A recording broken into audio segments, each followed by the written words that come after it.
Muy bien. José Manuel Fajardo, muchísimas gracias por esta conversación. Hablando de libertad, una de las discusiones que de repente se han estado dando últimamente en el mundo en general ha sido si Occidente está en peligro, ¿no?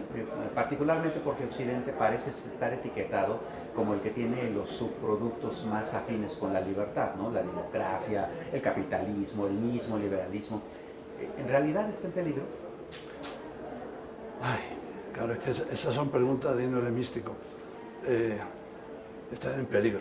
Bueno, empecemos hablemos de geografía. Occidente, ¿qué Occidente? Hasta hace poco Polonia no era Occidente, ahora es Occidente. Es una consideración geopolítica que cambia con el tiempo, ¿no? Yo tengo la sensación de que hay una especie de persistencia en la memoria, que diría Dalí. ¿Se recuerdan ustedes, verdad? Esos relojes flácidos que se van como desmayando sobre una superficie. Pues hay algunos conceptos que están un poco en ese estado de reloj de Dalí, un poco desfallecidos. Yo creo que el concepto Occidente es uno de esos conceptos. Es un concepto que nace de un contexto geopolítico completamente diferente, que es el de la Guerra Fría y la existencia de dos grandes bloques, y por una extraña persistencia en la memoria seguimos manteniéndonos en esa terminología que me parece que ayuda poquísimo a definir los tiempos en los que vivimos. Yo no creo que lo que se llama Occidente, que es Europa, excluyendo de Europa a Rusia, lo cual es excluir un pedazo grande de Europa, y Estados Unidos y América Latina por extensión, sobre todo por el modelo económico y político que existe en la mayor parte de ella, pues ese contexto yo no creo que esté particularmente en peligro, o no creo que esté más en peligro de lo que está en peligro el resto del planeta. Es decir, yo creo que atravesamos una situación de crisis generalizada en el planeta y que esa situación afecta tanto a lo que se llama Occidente como a lo que se llamaba antiguamente el este de Europa, como a lo que es lo que ahora se llaman los países emergentes, que antes se llamaban países subdesarrollados. En fin, ustedes saben, los términos cambian. Creo que vivimos en un mundo absolutamente globalizado y que las crisis no son crisis de una parte del mundo. Las crisis ahora mismo son crisis globales y que nos afectan a todos por particular. Y yo creo que hay un problema de justicia y de libertad grave en estos momentos en el planeta. Creo que no hemos sido todavía capaces de reconciliar esos dos conceptos. Ha habido grandes intentos para hacer de la justicia un valor preeminente en defecto de la libertad, y ha habido grandes intentos de hacer de la libertad un valor preeminente en nombre, no es más que en nombre, un valor preeminente que al final tampoco ha acabado dando los resultados, porque quien ha pagado el pato de ese valor preeminente de la libertad ha sido la justicia. Entonces parece que se nos quiere obligar a tener que elegir entre justicia o libertad. Yo creo que el día en que seamos capaces de superar esa dicotomía, pues a lo mejor conseguimos salir de esta crisis, que creo que es hija de esa incapacidad. Sin duda alguna, una ambivalencia que de repente... Sí. Disculpe, me voy a tratar de que esto no se vea tan arrugado, ¿no? Pero si la arruga es bella, lo decía el famoso... Sí, es que aquí tengo el peso del aparatico que tira para allá. Sí. No, sí, no lo logramos. Okay. Bueno, me puedo quitar la camisa, la chaqueta, y de repente el entrevistado cambia de look misteriosamente. Sí, gracias. Sí.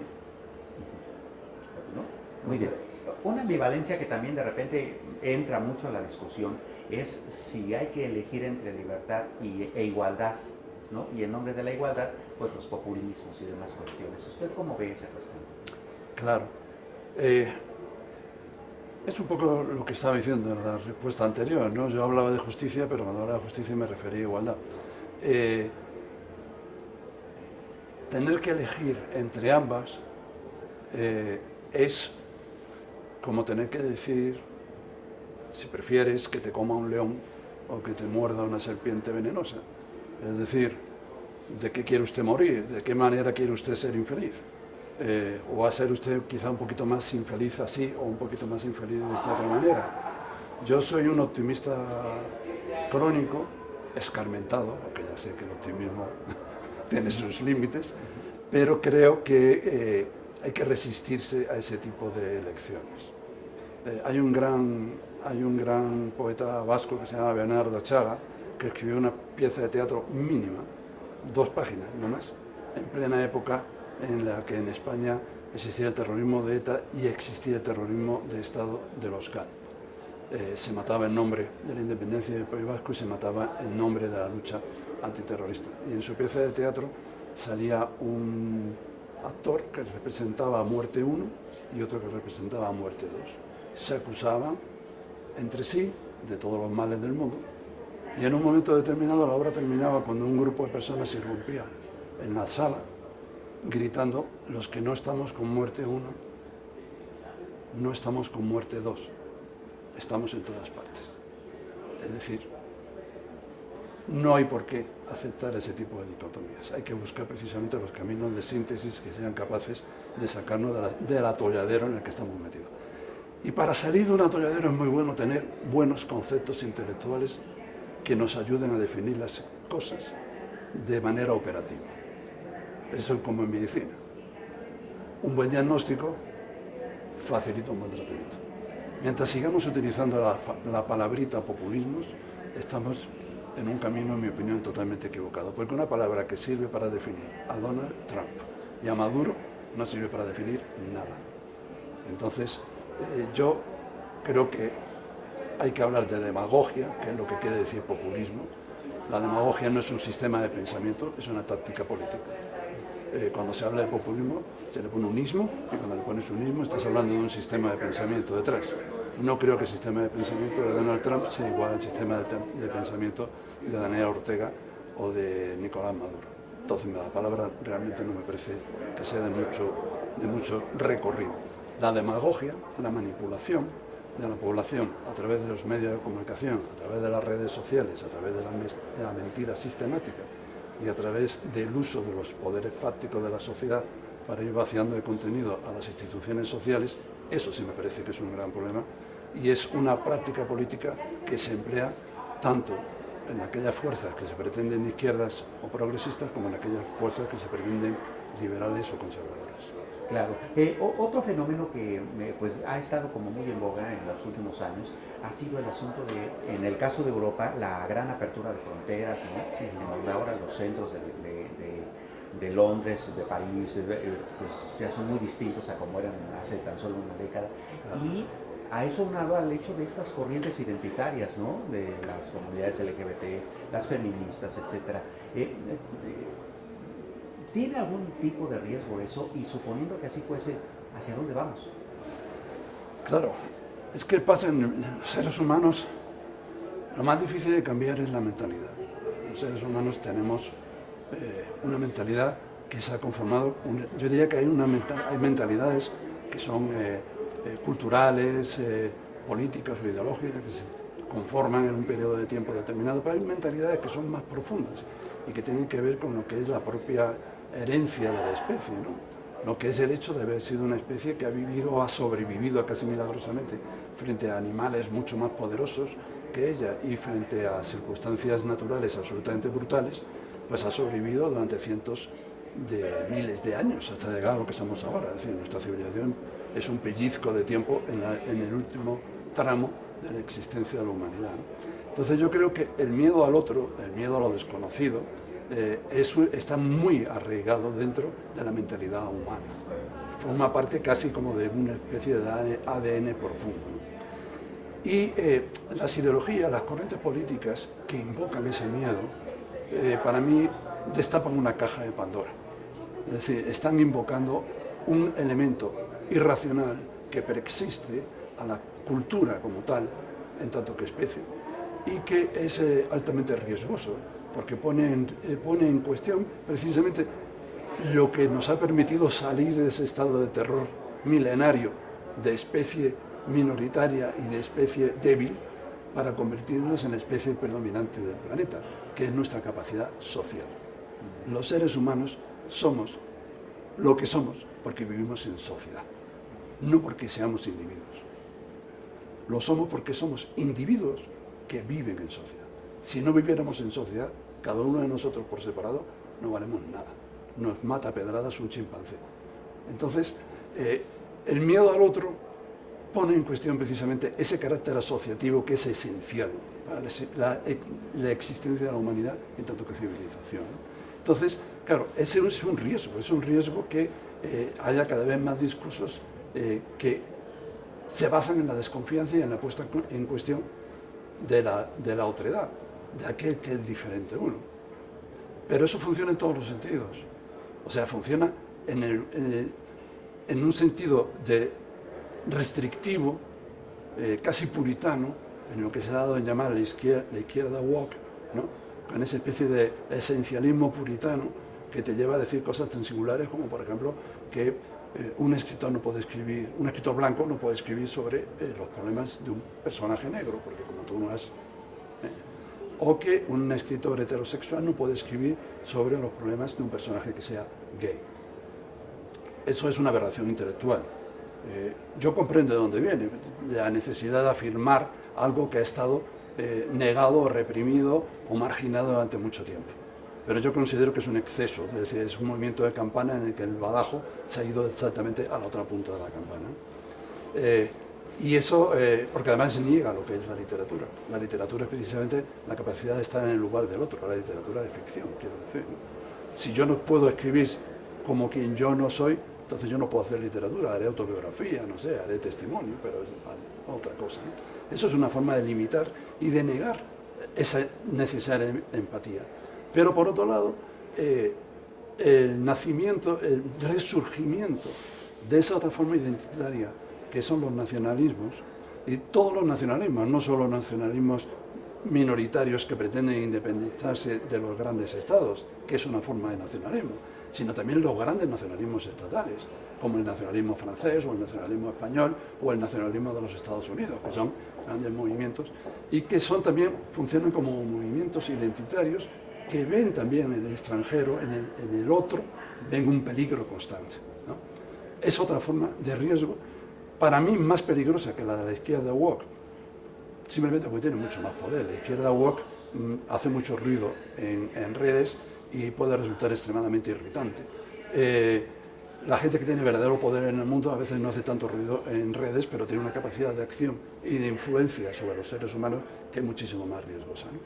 Entonces, por ejemplo, que un nacionalismo del estilo de Donald Trump, y perdonen que vuelva a hablar de este personaje, pero es que creo que corremos el riesgo de que determine nuestra vida en los próximos tiempos, por lo tanto hay que tomárselo muy en serio, pues que un hombre con ese tipo de ideas tiene un poder tal de influencia sobre el conjunto de la humanidad en nuestros días que puede contribuir a alentar que esa desconfianza al otro que se está produciendo y extendiendo cada vez más, pues prospere, y creo que eso va a ser un daño atroz.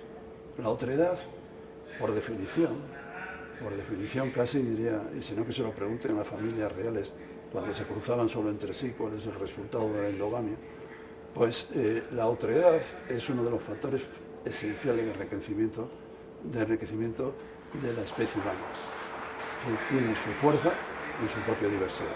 Entonces, para mí, los mecanismos que buscan un esencialismo puro, ya sea de posiciones de izquierda como de posiciones de derecha, me parecen muy peligrosos. Sin duda alguna. Los países que estamos abajo, justamente al sur de ese país, de repente nos da por adoptar gobiernos bastante colectivistas. ¿Por qué de repente tiene tanto encanto el colectivismo, fundamentalmente el comunismo, si sabemos cuáles terminan siendo los resultados? Claro. Bueno, yo no creo que el comunismo hoy tenga tanto encanto, yo creo que la palabra comunista está muy maltratada. Y lo digo con conocimiento de caso porque yo fui militante del Partido Comunista y es una ideología con la que simpatizo bastante. Entonces, sí, me parece que es una ideología que está muy desacreditada y justamente desacreditada además. Me parece que es justo que hoy día la palabra comunista tenga un descrédito porque la encarnación histórica de esa palabra ha sido en numerosos países, ha sido una catástrofe mayor. Lo que pasa es que los conceptos, las ideas políticas, no son criaturas platónicas, no viven en una cueva, al margen de la realidad, son criaturas históricas y significan lo que significan en el contexto histórico y en el momento en el que se producen. O sea, ser un liberal en Estados Unidos hoy es una persona izquierda. Ser un liberal en Chile es ser una persona de derechas. Ser un liberal en Francia es ser una persona de centro. Entonces, ya es la misma palabra. Ser un comunista en España en la época de Franco es ser un demócrata. Ser un comunista en Hungría en la época de János Kadar es ser un autoritario y una persona totalitaria. Y es exactamente la misma palabra. No se puede desligar las ideas políticas de su praxis histórica. Ya digo, no creo que el comunismo hoy en día tenga un gran auge en ninguna parte, aunque hay un detalle que cuando yo escucho argumentar a quienes dicen que, bueno, que el comunismo es una ideología intrínsecamente perversa y que solamente ha llevado a la ruina de los países, etcétera, lo que es verdad en la mayor parte de los casos en los que se ha producido, por un extraño birlibirloque conceptual que se me escapa, porque no sé cómo se puede hacer, porque parece un truco de magia, sacan de la ecuación a China. Y yo digo, pues caballero, China es un país que le está disputando el primer lugar del mundo a Estados Unidos. Entonces hay algo en esa argumentación que no es exactamente como se está planteando. Y ese algo, creo yo, que es precisamente esa historicidad de lo que hablaba antes. Las ideas políticas se encarnan en la historia y ninguna idea política se da absolutamente en ningún tiempo, aunque haya puritanos de cada idea que se empeñen en hacerlo. En Cuba, por ejemplo, el puritanismo comunista pues, ha conducido a lo que estamos viendo ahora, esta catástrofe absolutamente total. El puritanismo neoliberal ha conducido a un empobrecimiento brutal en una buena parte de la humanidad. En casi todas partes lo que existe son sistemas mixtos en los cuales la iniciativa privada, la propiedad privada y la propiedad colectiva, la propiedad estatal y el rol del Estado se conjuran y articulan. Es algo que un gran pensador marxista que se llama, sigue vivo, espero, Samir Amin, pensador egipcio, él hablaba sobre las formaciones sociales, en lo que su tesis, me parecía muy inteligente, es que hay que considerar cada país como una formación social en la cual se articulan distintos modos de producción. En Europa, la Europa occidental, la llamada Europa occidental de la Guerra Fría, en realidad articuló dos modos de producción. Un modo de producción capitalista a través de la propiedad privada de las grandes empresas y un modo de producción socialista a través de un estado de bienestar muy fuertemente protector, resultado, entre otras cosas, de las luchas sindicales de casi un siglo. Entonces, esa manera en que se articulan, en que exista la posibilidad de articular un diálogo entre quienes mantienen la preeminencia de la libertad y quienes mantienen la preeminencia de la igualdad, es llegar a la capacidad de dialogar entre nosotros y de buscar territorios de entendimiento con la vista puesta en un bienestar de la sociedad y no solamente en la supremacía ideológica de una de las dos partes. Yo creo que es el único camino que nos puede ayudar a salir de la crisis en que nos encontramos. Sin duda alguna. Muchísimas gracias por sus reflexiones.